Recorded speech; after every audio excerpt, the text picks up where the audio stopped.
তারা ইসলামিক মামলায় এই সরকারের জুলুমের শিকার, ইনশাল্লাহ তাদের সবার জন্য প্রক্রিয়াধীন আছে জামিন। এখানে যেন কেউ উশৃঙ্খলা না করে এবং তাদেরকেও ইনফরমেশনটা দিবেন যে মামলাই আছে ট্যাগ দেওয়া হোক, রাজাকার জঙ্গি যা ট্যাগ দেখ, যদি কেউ অপরাধী না হয়ে থাকে হেফাজতের আলেমরা সহ আলহামদুলিল্লাহ সবাই বসছে যে এই আলেমদের আপনি সহ যারা আছে মাজলুম বন্দীদের মুক্তির একটা প্রক্রিয়া চলতেছে। হারুন ইজার ভাই, শাইখ হাদিস মামুনুল হক সাহেব সবাই এটা নিয়ে বসছে। দয়া করে এখানেও যেন কেউ বিশৃঙ্খলা তৈরি করে দেশের পরিস্থিতি গোলাটে না করে। আমরা এই জন্যই বড়দের পক্ষ থেকে আসছি সাহেব, ইনশাল্লাহ আপনারও হয়তো মুক্তি ত্বরান্বিত হবে ইনশাআল্লাহ।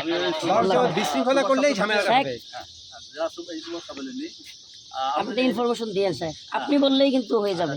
যে আপনি সবাই বলে দিবেন যে রফিক আসছিল, যে উপরেও তোমাদের ইয়াগুলো নিয়ে আলোচনা হচ্ছে যে তোমাদের মুক্তি, ইনশাল্লাহ অযথা এখানে বিশৃঙ্খলা করো না, কেউ মুক্তি হবে, আমি ওদেরকে বুঝিয়ে দিচ্ছি ইনশাআল্লাহ। আর খুব ভালো লাগলো সাহেব আপনারা দেখতে পারেন। আসসালামু আলাইকুম। আশা করা যায় ইনশাআল্লাহ।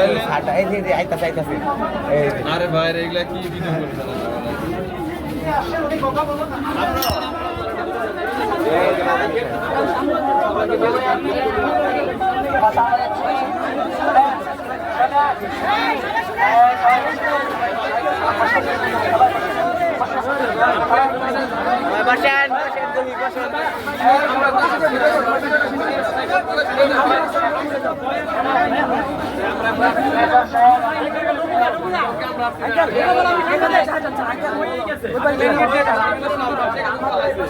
এইটা তো হইতে পারে না ভাই, কারাগারে ভিতরে আমার ভাই নিরাপদ না, তাহলে কেমনে হইল ভাই?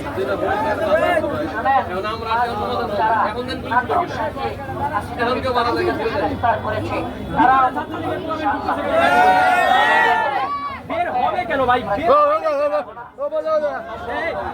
হয় না কেন?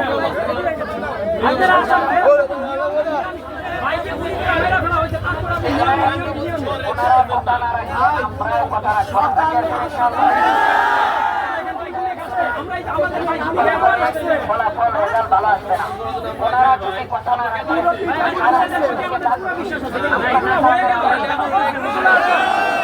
এগুলো তো হওয়ার কাম্য ছিল না।